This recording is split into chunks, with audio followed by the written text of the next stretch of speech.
இப்போது மும்மொழி கொள்கை இருக்குது, இருமொழி கொள்கை, ஏதாவது ஒரு கொள்கையை நீங்கள் வச்சுக்கிடுங்க, நான் தப்பு இல்லை. ஆனால் உங்கள் பள்ளிக்கூடத்தில் மும்மொழி கொள்கை வச்சுட்டு வெளியே வந்து பேசும்போது இருமொழி கொள்கைன்னு பேசக்கூடாது.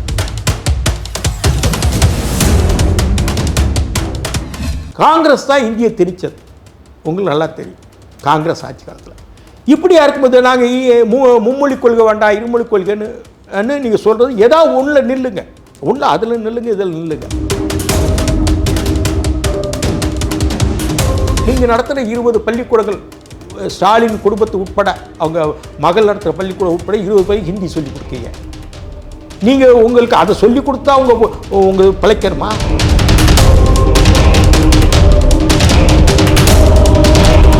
பழைய பிரெஞ்சு காலிஸ் அவருக்கு அந்த அரசியல் தான் தெரியும் புஷிக்கு.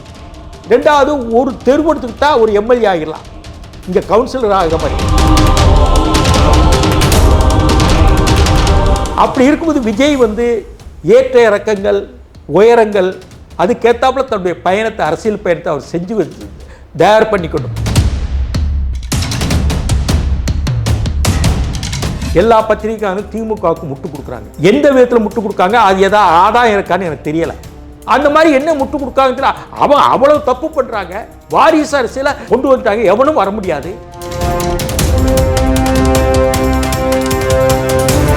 அதே மாதிரி விஜய் வந்து கார்பன் காப்பி ஆஃப் ஏடிஎம்கே டிஎம்கேவே அவர் எடுக்கக்கூடாது. அவருக்குன்னு இன்னைக்குள்ள தேவைகள் வேற.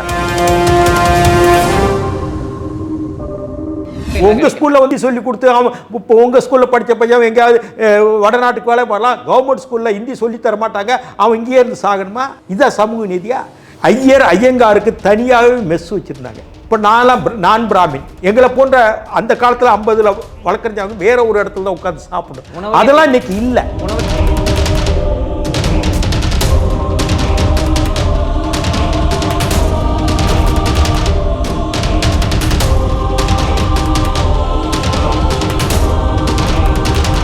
எல்லோ பெஞ்ச் நேயர்களுக்கு வணக்கம். நம்ம கூட அரசியலாளர் KS ராதாகிருஷ்ணன் சார் இருக்கார். அவர்கிட்ட கேட்க நிறைய கொஷின்ஸ் இருக்குது, வாங்க கேட்போம். வணக்கம் சார். வணக்கம். எப்படி இருக்கீங்க சார்? நல்லா இருக்கு சார். தமிழக அரசியலில் வந்து இப்போ வந்து கூட்டணி பேச்ச ஆரம்பிச்சிட்டாங்க. இப்போ தாவேக தலைவர் வந்து தமிழ்நாடு முஸ்லீம் லீக் அந்த கட்சியோடையும் பேச ஆரம்பிச்சிட்டாரு.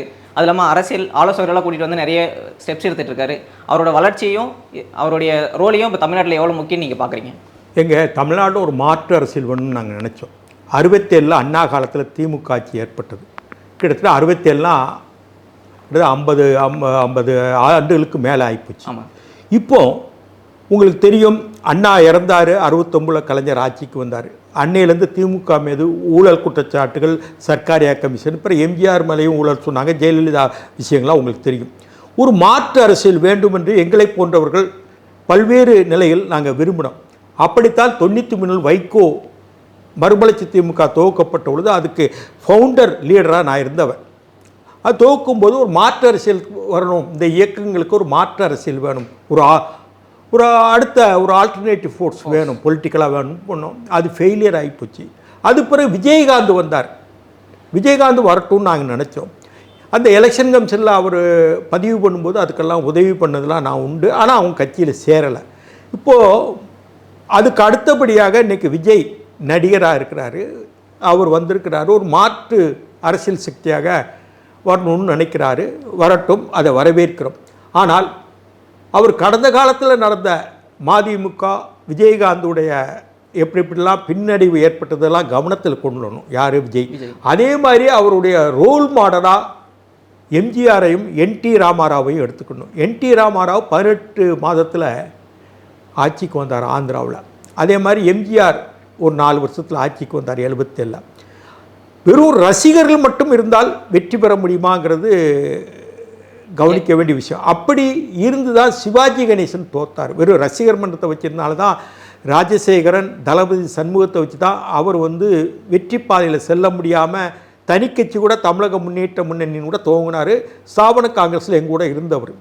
அதே மாதிரி சிரஞ்சீவி பெரிய கூட்டம் திருப்பதியில் கூண்டது ரசிகர் மட்டும்தான், அவரும் வெற்றி பெற முடியலை. ஆனால் இதில் அவர் விஜயை பொறுத்தவரையும் ஒரு சிறப்பு என்னென்னா, அவர் ப்ளஸ் பாயிண்ட் என்னென்னா, ஒரு வீட்டில் 17 வயசுலேருந்து 23 வயசு வரைக்கும் உள்ள வாக்காளர் இருக்காங்க, அத்தனை பேரும் ஓட்டுக்கு காசு வாங்க மாட்டாங்க. மற்றவங்க ஓட்டுக்கு காசு வாங்கினா தான் திமுக ஜெயிக்குது, வலுவான கூட்டணி இருந்தால் தான் ஜெயிக்குது. இப்போ அந்த ஒரு 3 ஓட்டோ 4 ஓட்டோ அந்த 17 வயசுலேருந்து 23 வயசு வரைக்கும் இருக்காங்க இல்லையா, இவங்க வந்து அவங்க ஒரு சில குடும்பங்களில் பாட்டி தாத்தா பாட்னார் இருப்பார். இந்த பேர குழந்தைக்கு சொல்லதான் அவங்க கேட்பாங்க. தாத்தா போய் விஜய்க்கு ஓட்டு போடுங்கன்னா அதை தான் போடுவாங்க. தாய் தந்தை வேறு கட்சிக்கு ஓட்டு போட்டோம்னா இந்த பேரன் சொல்லிட்டான் பேட்டி சொல்லிட்டாங்க ஓட்டு போடுவாங்க. இப்படியான ஒரு சூழ்நிலை இருக்குது. விஜயை பொறுத்தவரை எல்லா வீட்டுக்கும் அவர் முகம் போயிடுச்சு. தொலைக்காட்சி மூலியமாக போயிடுச்சு, சினிமாவிலையும் பார்த்துட்டாங்க. அவரை பற்றி சொல்ல வேண்டிய பிரச்சார யுக்திகளை விஜய்னு இன்னார்னு சொல்ல வேண்டிய அவசியம் இல்லை. இப்படியான கட்டங்களை மாற்று அரசியலுக்கு கொண்டு வர்றதுக்கு அவருக்கான வாய்ப்புகள் அதிகமாக இருக்குது. அந்த மாற்று அரசியலை விஜய் கொண்டு வரணும். நீங்கள் ஒரு அரசாங்கம் ஒரு கொள்கைங்கிறாங்க, இப்போ நான் சொல்கிறேன் திராவிட கொள்கைங்கிறாங்க. திராவிட கொள்கையை நான் இருந்தவன் தான். திராவிட கொள்கையில் ஒரு நெறிமுறையோட ஹானஸ்டி இருக்கணும், ஒரு நேர்மை இருக்கணும். இப்போது மும்மொழி கொள்கை இருக்குது, இருமொழி கொள்கை, ஏதாவது ஒரு கொள்கையை நீங்கள் வச்சுக்கிடுங்க, நான் தப்பு இல்லை. ஆனால் உங்கள் பள்ளிக்கூடத்தில் மும்மொழி கொள்கை வச்சுட்டு வெளியே வந்து பேசும்போது இருமொழி கொள்கைன்னு பேசக்கூடாது. நீங்கள் 18 வருஷம் மத்திய சர்க்காரில் இருந்தீங்க, மாநில சுயாட்சி பற்றி நீங்கள் பேசியிருக்கலாம். அதை கொண்டு வரணும், இன்னென்ன துறை அமைச்சர் வேணும்னு கேட்டீங்க இல்லையா, அப்போது இந்த மாநில சுயாட்சி கொள்கையை கேட்டிருக்கலாம். அது மட்டுமல்ல, இந்தி எங்கள் தமிழ்நாட்டு மேலே திங்கக்கூடாதுன்னு இப்போது வந்து ஈவிகே சம்பத் வாங்கின அந்த உத்தரவாதம் தான் இருக்குது, நேருவின் உத்தரவாதம். சட்டப்பிரகாரம் கான்ஸ்டியூஷன் அமெண்ட்மெண்ட்டில் இந்தி பேசாத மாநிலங்களை இந்தி திணிக்க மாட்டோம் அப்படின்னு சொல்லணும். இப்போது காங்கிரஸ் தான் இந்தியை திணிச்சது, உங்களுக்கு நல்லா தெரியும். காங்கிரஸ் ஆட்சி காலத்தில் இப்படியா இருக்கும்போது நாங்கள் மும்மொழி கொள்கை வேண்டாம் இருமொழி கொள்கைன்னு நீங்கள் சொல்கிறது ஏதாவது ஒன்றில் நில்லுங்க, அதில் நில்லுங்க, இதில் நில்லுங்க, அது தப்புன்னு இல்லை. உங்கள் கொள்கை திராவிட இயக்கத்தின் கொள்கை இருமொழி கொள்கை, இந்தியை எதிர்ப்போம்னு கொள்கை. நீங்கள் நடத்துகிற 20 பள்ளிக்கூடங்கள், ஸ்டாலின் குடும்பத்தை உட்பட அவங்க மகள் நடத்துகிற பள்ளிக்கூடம் உட்பட 20 பேருக்கு ஹிந்தி சொல்லிக் கொடுக்கீங்க. நீங்கள் உங்களுக்கு அதை சொல்லிக் கொடுத்தா உங்கள் பிழைக்கணுமா? உங்களுக்கு எவ்வளோ சொத்து இருக்குது, பள்ளிக்கூடத்தில் வர்ற முதல்ல வச்சு நீங்கள் பிழைக்கலை. கொள்கைன்னா நானும் கொள்கையாக தான் இருக்கணும். நான் கொள்கை பேசிட்டு நான் கொள்கைக்கு மாறாக இருந்தால் எப்படி அர்த்தம்? உங்களுக்கு புரியுதா? ஏன் நீங்கள் இப்போ விஜய் பற்றி பேசுகிறீங்க. விஜய் வந்து ஒரு சினிமாலேருந்து ஒரு நடிகராக உள்ளே வராரு. ஆனால் நீங்கள் அவர் வந்து தன்னை வந்து ஒரு எம்ஜிஆர் பக்கம் அப்படின்னு எம்ஜிஆர் மாதிரி ப்ரொஜெக்ட் பண்ணுறாரு. ஆனால் எம்ஜிஆரை பொறுத்தவரை அவர் திமுகவில் பொருளாளராக இருந்தவர், எம்எல்ஏவாக இருந்தவர். அப்படின்னும் போது அவர் ஏற்கனவே அரசியல் பட்டிருந்தார். விஜயும் அந்தளவுக்கு அரசியல் படுவார்னு நீங்கள் நினைக்கிறீங்க? அது நீங்கள் கேட்குற கேள்வி சரியான கேள்வி தான். என்டி ராமாராவ் வந்தார். எப்படி வந்தார்னா, அன்னைக்கு என்டி ராமாராவ் வர வேண்டிய காரணம் என்னென்னா, காங்கிரஸ் முதலமைச்சர் அஞ்சையா இருந்தார் ஆந்திராவில். அவர் தலித் முதல்வர். அவர் ராஜீவ்காந்தியும் சோனியாவும் ஹைதராபாத்துக்கு வராங்க. ஹைதராபாத் விமான நிலையத்தில் வரவேற்கிறாங்க. அவர் கையில் வச்சுருக்க ரோஜா மாலை, இந்த புறப்பலர் சுத்தும் இல்லையா, வேகமாக காத்தாடி சுத்தும் இல்லையா, அதில் பறக்குது. பறக்கும்போது அது ரோஜா பெட்டல்ஸ் இலை இருக்கு இல்லையா, ராகுல் காந்தி மேலே பறக்குது. அப்போது சோனியா காந்தி கூப்பிட்டு சத்தம் போட்டாங்க. சத்தம் போட்ட உடனே அது பெரிய இஷ்யூ அப்போ ஆச்சு. உங்களுக்கு தான் சொல்கிறது. அப்போ இஷ்யூ ஆகும்போது என்டி ராமாராவ் நடிகர் தான். அது மாதிரி அரசியலை பற்றி அவர் சென்னையில் தான் குடியிருந்தார், ஹைதராபாத்தில் உள்ள குடியில்லை. அப்படி இருக்கும்போது தான் தெலுங்கு ப்ரைடு, தெலுங்குடைய பெருமையை நாங்கள் காப்பாற்றுவோன்னு தெலுங்கு தேசத்தை ஆரம்பித்தார். அப்போ ஆரம்பிக்கும் போது உபேந்திரா அவர் வந்து மது தண்டவேடியுடைய சோசியலிஸ்ட் கட்சியில் இருந்தவர். அவரெல்லாம் கூப்பிட்டு வந்து எடுத்து காங்கிரஸில் இருந்த ஆள்களை கூப்பிட்டு, சந்திரபாபு நாயுடு அன்றைக்கி காங்கிரஸ் மந்திரி, காங்கிரஸ் அமைச்சரவையில் மந்திரி. அவர் வந்து 84 தான் சேரார். அப்போ சந்திரபாபு நாயுடு சேரல, அமைச்சராக இருந்தவர். அவர் வந்து பல்வேறு கட்சியில் இருந்த அனுபவங்கள் பெற்றவங்க. அரசியல் கட்சி இப்படி தான் நடத்தணும், கொள்கை ரீதியாக இப்படி போராட்டம் நடத்தணும் என்கிறதெல்லாம் அனுபவமான ஆட்களை தன்னோட வச்சு தான் அதை கொண்டு வந்தார். அவருக்கு ஒரு தேவுடுன்னு ரசிகர் கூட்டம் இருந்தாலும், இறைவனே தெய்வமேன்னு சொல்லுவாங்க ஆந்திராவில் தேவுடுன்னு. ஒரு மொட்டை போட்டுட்டு திருப்பதியில் மொட்டை போட்டால் அடுத்து சென்னையில் வந்து என்டி ராமாராவ் விட டீனரில் நிற்பாங்க. அவங்க அப்படி பார்த்தாங்க. ஏன்னா என்டி ராமாராவ் கிருஷ்ணர் ராமராவ் நடித்தவர். அவங்க அவங்ககிட்ட பக்தி அதிகமாக இருக்கும் ஆந்திராவில். இப்படி ஒரு அவங்க ஜனத்தரல் கூட்டம் அனுபவமான அரசியல் தலைவர்கள் உள்ளடக்கிய நிலையில் வெற்றி பெற்றார் என்டி ராமாராவ் தெலுங்கு தேசம். அது மாதிரி நீங்கள் சொல்ல பாயிண்ட்டு விஜயும் அப்படி பண்ணணும். வெறும் ரசிகர் மட்டும் பண்ணால் மட்டும் போதும். இப்போ புஷி ஆனந்த பொறுத்தவரை பாண்டிச்சேரி அரசியல் தான் தெரியும், தமிழ்நாடு அரசியல் வேறு. பாண்டிச்சேரியில் உங்கள் காங்கிரஸ் கட்சி பல தடவை ஜெயிச்சிருக்கு, திமுக அதிமுக அதிகமாக ஜெயிக்கலை. அந்த அரசியல் வேற. நம்ம பார்டர் மதுராந்தகம் தாண்டி நாளைய பாண்டிச்சேரி வந்துடுது. ஆனால் அங்கே ஒரு அரசியல் இருக்குது, இங்கே ஒரு அரசியல் இருக்குது. அந்த பழைய பிரெஞ்சு காலனிசர் அவருக்கு அந்த அரசியல் தான் தெரியும் புஷிக்கு. ரெண்டாவது, ஒரு தெருவு எடுத்துக்கிட்டால் ஒரு எம்எல்ஏ ஆகிடலாம், இங்கே கவுன்சிலர் ஆகிற மாதிரி. தமிழ்நாட்டில் எப்படின்னா, இந்தியாவில் பல்வேறு மொழிகள் இருக்கிறாப்புல தமிழ்நாட்டிலையும் தமிழ் பல்வேறு இடங்கள் பல்வேறு மாதிரி பேசுகிறாங்க. நீங்கள் சென்னை தமிழில் ஒரு மாதிரி பேசுவாங்க, சென்னையை கடந்து செங்கல்பட்டு ரயில்வே ஸ்டேஷன் போனால் தமிழ் வேறு. அது பிறகு நீ விழுப்புரம் தாண்டினா வேறு தமிழ் ஸ்லாங் வரும். பிறகு தஞ்சாவூர் திருச்சிராப்பள்ளி அது ஒரு தமிழ், கொங்கு மண்டலம் வேறு மாதிரி தமிழ், அதுக்கு அடுத்த மதுரையில் ஒரு தமிழ், எங்கூர் திருநெல்வேலியில் ஒரு தமிழ், கன்னியாகுமரி தமிழ் முற்றிலும் வேறுபட்டது. இலங்கை ஸ்லாங்கும் மலையாள ஸ்லாங் இருக்கும். இப்படியா இருக்கும்போது இந்த மண், தமிழ் மண் என்பது பல்வேறு வகையான நோக்கங்களும் பல்வேறு வகையான எண்ணங்களும் கொண்ட ஒரு பெரிய விரிய இதுக்கேற்றாப்புல அரசியலை சொல்லித்தர்றாப்புல பக்குவமான ஆட்கள் வேணும். ஸ்ட்ராட்டஜிஸ் மட்டும் பண்ணிட முடியாது, அது அவர் கவனிக்க வேண்டும். நான் மறுக்கலை, நீங்கள் சொன்ன கேள்வி ரைட்டா. அது மாதிரி அனுபவத்தோடு கொண்டு போனால் வெற்றி பெறலாம். இப்போ தமிழ்நாட்டில் திமுக மேலே ஊழல் புகார் அதிகமாக ஆகிப்போச்சு. அவங்க தொடர்ந்து நீங்கள் பார்த்தா திமுக பார்த்தா 67 கூட்டணியில் தான் ஜெயிச்சிருக்கிறாங்க. 67 கூட்டணி. நான் ஒன்று சொல்கிறேன், ராஜாஜியுடைய சுதந்திரா கட்சி, பி ராமமூர்த்தியுடைய மார்க்சிஸ்ட் கம்யூனிஸ்ட் கட்சி, அன்னைக்கு மாப்போசி தமிழரசு கழகம்னு வட மாவட்டங்கள் அதிகமாக இருந்தது. நாம் தமிழரசு கட்சிக்கு, நாம் தமிழர் தமிழரசு கட்சிங்க அது. அதுக்கடுத்து சீபாதிநாதன் நாம் தமிழர்கள். அதுக்கடுத்து என்னாச்சுன்னா, நீங்கள் சோசியலிஸ்ட், பிரஜா சோசியலிஸ்ட்டு, சம்யுக்த சோசியலிஸ்ட் எஸ்எஸ்பின்னு ஜெயபிரகாஷ் நாராயண் ராமனூர்லையா. அதுக்கடுத்து காயிதே மில்லத்துடைய முஸ்லீம் லீக், இந்த கட்சியை சேர்ந்தால் திமுகவோட கூட்டணி. ஆனால் அன்னைக்கு காங்கிரஸ் ரெண்டும் பிளவுபடலை. காங்கிரஸ் சாவண காங்கிரஸ், ஆளும் காங்கிரஸ் பிளவுபடலை. இந்திராவும் காமராஜரும் பிளவுல. தமிழ்நாடு ஒரே காங்கிரஸாக நுகத்தடி பூட்டிய இரட்டை கால சின்னம் இவங்களும் நிற்கிறாங்க. கூட்டணி இல்லாமல் காங்கிரஸும் இந்த 5 கட்டு கூட்டணியோட திமுக அண்ணா தலைமையில். ஆனால் இவங்க 1 லட்சம் ஓட்டு கூடுதலாக வாங்குறாங்க. யார்? காங்கிரஸ். கூட்டணி இல்லாத காங்கிரஸ் 1 லட்சம் ஓட்டு கூடுதலாக வாங்கி தோக்குறாங்க. ஆனால் 1 லட்சம் ஓட்டு குறைவாக வாங்கினா திமுக கூட்டணி அண்ணா தலைமையில் ஜெயிக்கிறது, ஆட்சிக்கு வர்றாங்க. இதுக்கு எது சொல்லுவோம்னா, தமிழ்நாட்டு வினோதமான சூழ்நிலைகள் இருக்குது. அப்படி இருக்கும்போது விஜய் ஏற்ற இறக்கங்கள், உயரங்கள், அதுக்கேற்றாப்புல தன்னுடைய பயணத்தை, அரசியல் பயணத்தை அவர் செஞ்சு தயார் பண்ணிக்கணும். ஏன்னா நீ இருக்கிறது 1 வருஷம் தான் இருக்குது. நான் சொல்கிறது, பல ஸ்ட்ராட்டஜிஸ்ட்டு நீங்கள் பண்ணாலும் கூட வெற்றி வாய்ப்புக்கான அந்த சீதோச நிலை நமக்கு இருக்கணும். நீங்கள் பிரசாந்த் கிஷோரோ யார் வந்தால் பண்ணட்டும். விஜய் பிரசாந்த் கிஷோர் பீகாரில் தோத்துட்டார். இப்போ விஜய் நாங்கள்லாம் வரணும்னு நாங்கள் நினைக்கிறோம். ஏன்னா ஒரு மாற்று அரசியல் வேணும் தமிழ்நாட்டில். இங்கே என்னாச்சுன்னா, எல்லா பத்திரிகைக்காரும் திமுகவுக்கு முட்டு கொடுக்குறாங்க. எந்த விதத்தில் முட்டு கொடுக்காங்க, அது எதாவது ஆதாயம் இருக்கான்னு எனக்கு தெரியலை. பெருவாரியான 75% பேர் திமுகவுக்கு இங்கே இருக்க நெறியாளர் முட்டு கொடுக்காங்க. திமுகவைக்கு பஜனை தான் பாடுறாங்க. நான் சொல்கிறது ஒரு சில ஊடகங்கள் அது வித்தியாசமாக இருக்கின்றது. பத்திரிகைகளோட எல்லா திமுகவுக்கு ஆதரவாக தலையங்கள் எழுதுறாங்க. இது எப்படி இந்த நாடு இப்படி போயிட்டு இருக்குன்னு தெரியல. இதுக்கு முன்னாடி எந்த கலைஞர் காலத்தை விட இவ்வளவு பத்திரிகைகளும் நெறியாளர்களும் முட்டு கொடுத்தது கிடையாது. அந்த மாதிரி என்ன முட்டு கொடுக்காங்க, அவன் அவ்வளவு தப்பு பண்ணுறாங்க. வாரிசு அரசியலை கொண்டு வந்துட்டாங்க, எவனும் வர முடியாது. வாரிசு அரசியல் நாட்டுக்கு நல்லதான் இல்லை. எந்த வாரிசு அரசியலுக்காக மதிமுக துவக்கப்பட்டது? நானாக இருந்தவன் தான் அது ஃபவுண்டர் லீடர் மதிமுகவில். இப்போ அதே வைகோ அதே கட்சியில் சேர்ந்துக்கிட்டார்ல, 5 பேர் 6 பேர் தீக்குளிச்சாங்கல்ல. அதுக்கு அர்த்தம் என்ன? இப்படியான தமிழ்நாடு அரசியல் புரையோடி போச்சு. லஞ்சம், ஓட்டுக்கு காசு.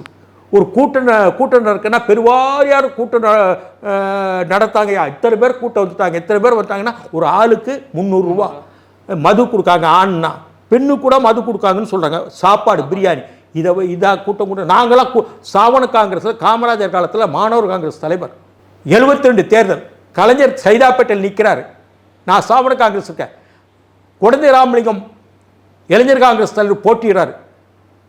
கலைஞர் தொகுதியை விட்டு வெளியே போகல, சைதாப்பேட்டில் மட்டும் தான். எம்ஜிஆர் தான் எல்லா இடமும் சுற்றுறாரு, சுற்றி வெற்றி பெற வச்சு. அதே மாதிரி 67லையும் இந்த கூட்டணி சொன்ன பாருங்க, எம்ஜிஆர் துப்பாக்கி சுட்டு அந்த படத்தை தமிழ்நாடு முழு ஓட்டாங்க. இந்த கட்டு போட்ட படம் எம்ஆர்ஆர் சுட்டார் இல்லையா, இந்த அனுதாபம் இந்திய எதிர்ப்பு போராட்டம். பக்தவச்சல காலத்தில் அரிசி கிடைக்கல, ரேஷன் அரிசி. அப்போ முதலமைச்சர் காமராஜர் முதலமைச்சர் பதவியில் இறங்கிட்டாரு. பக்தவச்சல தமிழ்நாட்டு முதலமைச்சர். ரேஷன் அரிசி கிடைக்கல. காமராஜருக்கு விருதுநகரில் தோக்குறாரு. இப்படியான தமிழ்நாட்டு அரசியல் வெவ்வேறு விதமான இருக்குது. இதில் எப்படி நெளிவு சுழிவு எப்படி இருக்குன்னு விஜய் போனால் வெற்றி பெறுவார். நீங்கள் எம்ஜிஆரை பற்றி சொல்லும் போது என்ன சொன்னீங்கன்னா, அவர் மக்களோட மக்களாக இருந்தார்.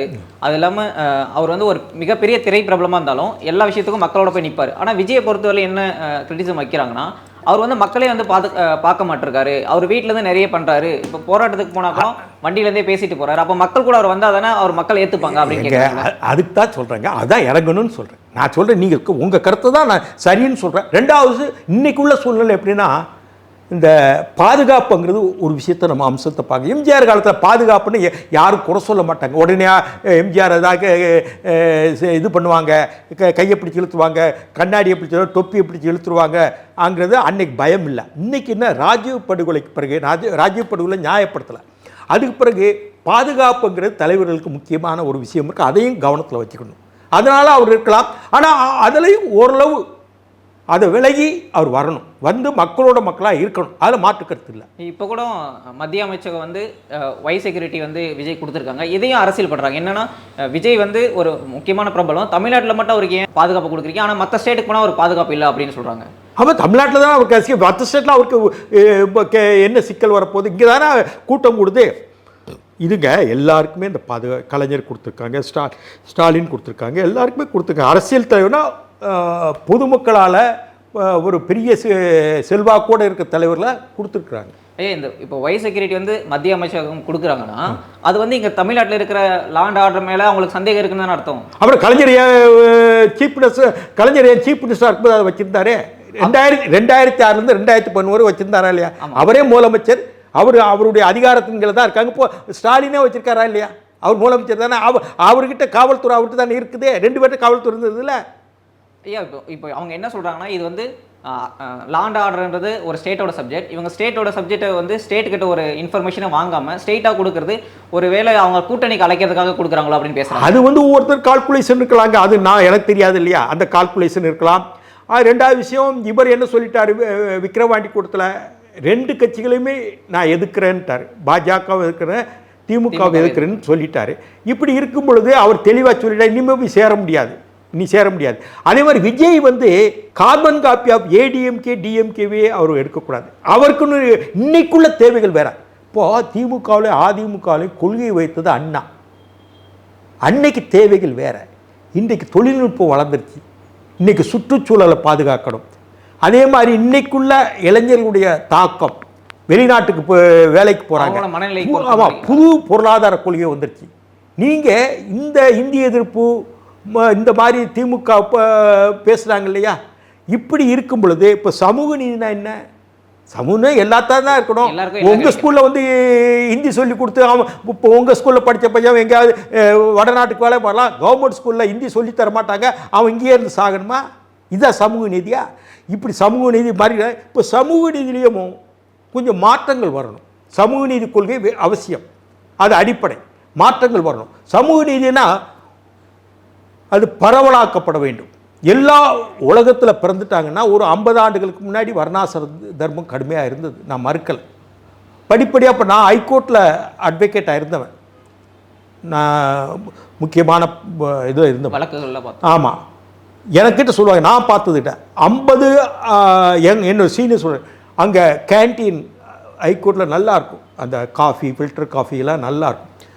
அது பக்கத்தில் ஐயங்காருக்கு தனியாகவே மெஸ் வச்சுருந்தாங்க. இப்போ நான் பிராமின், எங்களை போன்ற அந்த காலத்தில் 50 வழக்கறிஞாங்க வேற ஒரு இடத்துல தான் உட்காந்து சாப்பிடணும். அதெல்லாம் இன்னைக்கு இல்லை. உணவுலே தீண்டாமை. ஆமாம், தீண்டாமை பார்த்தாங்க.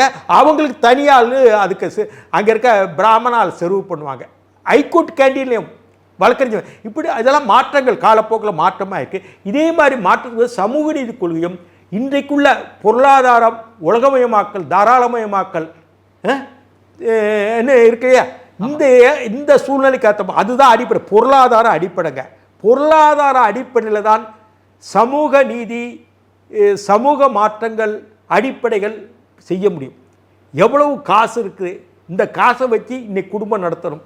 அதுக்கேற்றாப்புல தான் பையனுக்கு இந்த ஸ்கூலில் சேர்க்கலாம், நம்ம மகனை இந்த ஸ்கூலில் சேர்க்கலாம், அங்கே ஃபீஸ் கம்மி, இல்லை இவனுக்கு இந்த சட்டம் மாதிரி எடுத்து தரலாம், இந்த இவ்வளோ முடியாது 200 சட்டம், இப்படியான சூழ்நிலை இன்றைக்கி வந்துருச்சு. இன்றைக்கி கணக்கு பார்த்து தான் அரசியல் பண்ணுறாங்க. ரெண்டாவது விஷயம், இன்றைக்கி அன்னைக்கு என்னன்னா பெண்கள் விடுதலை, இன்றைக்கி ஓரளவு லிபரேஷன் பெண்கள் ஆயிருக்காங்க. நீங்கள் அந்த காலத்தில் பதிபக்தி, கற்பு, நம்ம வீட்டுக்கு வெளியே போகக்கூடாது, எதையும் பண்ணக்கூடாது அன்னு இருந்தாங்க. அது மாதிரி விதவையாயிட்டால் திருமணம் ஆகக்கூடாது, ஒரு 25-30 வயசில் விதவை திருமணம் ஆகக்கூடாது அண்ணாங்க. இப்போ அதெல்லாம் தாண்டி இன்றைக்கி கருத்துக்கள் மாற்றம் இருக்குது. இப்போது விதவைகளாக இருக்கும்போது புட்டு வச்சுக்கிறாங்க, கலர்ஸ். இப்போ எங்கள் ஏரியாவில் என்ன தான் விதவை ஆச்சுன்னா வெள்ளைப்புடவை கட்டணும், இப்போ அது கிடையாது. இப்படியெல்லாம் பல மாற்றங்கள் வருது. இந்த மாற்றங்களுக்கு ஏற்றாப்புல இன்றைக்கி உள்ள சூழ்நிலைக்கு ஏற்றாப்புல அன்னைக்கு உள்ள கொள்கையில், அண்ணா காலத்தில் உள்ள கொள்கையில் இன்றைக்கி விஜய் அந்த கொள்கைக்கு ஏற்றாப்புல இன்றைக்கி அந்த சரக்கை மாற்றி கொடுக்கணும், அது முக்கியம். யாழ்ப்பாணம், மன்னார், முல்லைத்தீவு, வவுனியா, கிளிநொச்சி, திருவோணமலை, மட்டக்களப்பு, அம்பாறை ஒட்டிய பூர்வீக தமிழர்கள் இப்படி இருக்கும் பொழுது பிறகு உங்களுக்கு தெரியும் சமூக நீதி கொள்கை அப்போ கொண்டு வர்றாங்க. சமூக நீதி ஜீவோ யார் காலத்தில், முத்தையா முதலியார் காலத்தில் கொண்டு வராங்க. அந்த ஜீவோ இம்ப்ளிமெண்ட் பண்ணல. பிறகு சுதந்திரத்துக்கு பிறகு 47க்கு வந்து ஓமந்தூர் ராமசாமி ரெட்டியார் தான் சமூக நீதிக்கு உத்தரவே போடுறாரு. நான் சொல்கிறது வழங்குதா? இப்படி தான் தமிழ் தேசியமும் திராவிடம் யாப்பு வடிவில் அன்றைக்குள்ள நிலப்பரப்பு இதெல்லாம் ஒரே நிலமாக இருக்கின்றோம். இந்த இடத்தில் திராவிட கழகம் இயங்கப் போகின்றது. வடக்கே ஒரிசா எல்லை வரைக்கும், தெற்கே அதாவது வள்ளியூர், திருநெல்வேலி மாவட்டம் வள்ளியூர் வரைக்கும், இந்த பக்கம் ஸ்டாலின் என்ன ஒத்து வராது. இத்தனைக்கு ஐநா சபைக்கெல்லாம் போகிறதுக்கும் பிரிட்டிஷ் பார்லிமெண்ட்டு போகிறதுலாம் நான் தான் கூப்பினேன். இப்படி இருக்கும் பொழுது கலைஞர்கிட்ட நான் மெதுவாக துவக்கிறேன். ஒரு நாள் வைகோ இருக்கிறாரையா, நம்ம அணி கொண்டு வரலாமே, நம்ம கூட்டணிக்கு. வா, நம்ப முடியாதுப்பா.